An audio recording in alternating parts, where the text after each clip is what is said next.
এভাবেই লোকাল বাসে করে নারী ফুটবল লিগ খেলতে আসছেন জাতীয় দলে খেলা ফুটবলাররা।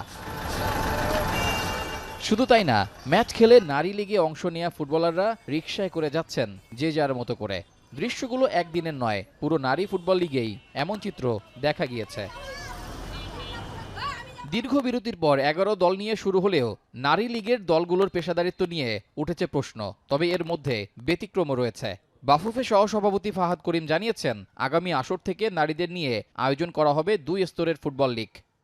এবছর আমরা 2 টায়ার লিগ করব, এটা আইভ ডিসাইডেড যে আপনার মোস্ট লাইকলি এই লিগ থেকে যে টপ 6টা দলকে নিয়ে আমরা একটা করব টায়ার 1, যাদের আপনি দেখেন যাদের এই ফ্যাসিলিটিগুলি অনেক ভালো না হলো আছে, মিনিমাম একটা স্ট্যান্ডার্ড আছে। আর we will make a WFL 2, যেখানে বাকি সব ক্লাব, স্পেশালি একাডেমিক ক্লাবগুলি যাদের হয়তো ওই আয়োজন করাগুলির সামর্থ্য নাই, but they also deserve to play, আমাদেরকে তাদেরকে সুযোগটা দিতে হবে। এদিকে সূচি পরিবর্তনের পরও ঠিক সময় শেষ করা যাচ্ছে না এবারের নারী ফুটবল লিগ, যে কারণে জটিলতায় পড়েছে বেশিরভাগ ক্লাব।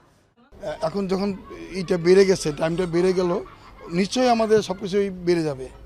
আগে যেমন খরচ ছিল যেটা, তার প্রায় 1.5 গুণ খরচ হয়ে যাবে এখন। এই জন্যই আমরা অনেকটাই বিপদে আছি।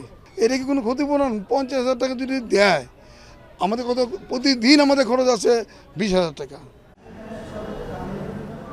এত কিছুর পরও মেয়েদের খেলার সুযোগ তৈরি হওয়ায় এবারে নারী লীগ নিয়ে আশা দেখছেন সংশ্লিষ্টরা। এশিয়ান কাপের জন্য করা ক্যাম্পে নারী লীগ থেকে 2 থেকে 3 জন ফুটবলারকে ডাকতে পারেন পিটার বাটলার, এমনটাই জানিয়েছেন বাফুফে সহ সভাপতি।